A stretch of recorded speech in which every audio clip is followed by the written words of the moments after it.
Not every apology is an apology. Sometimes the word sorry isn't about taking responsibility. Sometimes it's about escaping the consequences. We've all experienced it. Someone says they're sorry, but somehow you leave the conversation feeling worse than before. The words sound right, yet something feels deeply wrong. That feeling isn't your imagination. Your brain constantly evaluates sincerity. Long before you consciously understand what's happening, your mind is already looking for honesty, accountability, and genuine emotion. Psychologists have found that trust isn't built by words alone. It's built by consistency between words, actions, facial expressions, tone of voice, and future behavior. This is why two people can say exactly the same sentence, yet one apology feels genuine while the other feels empty. Today, we're going to explore 3 powerful signs that an apology may not be sincere. The first sign is perhaps the most common. I'm sorry you feel that way. At first glance, it sounds polite, but notice something important. The speaker isn't apologizing for what they did. They're apologizing for your emotional reaction. The responsibility quietly shifts away from their actions and onto your feelings. Instead of saying, "I'm sorry I hurt you," they say, "I'm sorry you feel hurt." Those 2 sentences sound similar, but psychologically, they are worlds apart. A genuine apology accepts responsibility. A fake apology often redirects it. The second sign is a single word. But. I'm sorry, but.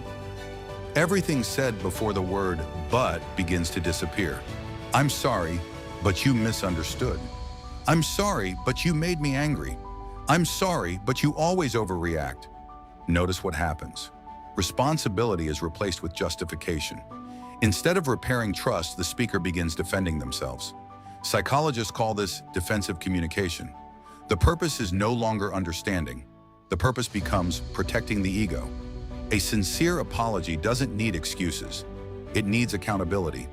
The third sign is even more important than words. Behavior. Anyone can say sorry. Real change is much harder. If the same behavior happens again and again, then the apology becomes nothing more than a reset button. The relationship returns to normal until the next mistake happens. Words become a cycle. Actions break the cycle. This is why psychologists often say that behavior is the strongest form of communication. Don't listen only to apologies. Watch for change. Now, it's important not to assume that every weak apology comes from manipulation. Sometimes people simply never learned how to apologize properly. Some grew up in families where admitting mistakes was seen as weakness. Others fear rejection. Understanding these reasons doesn't mean accepting harmful behavior. It simply helps us respond with wisdom instead of anger. Healthy relationships aren't built on perfect people. They're built on honest people. People who admit mistakes. People who learn. People who change. The next time someone apologizes to you, don't ask they said sorry. Ask yourself 3 questions.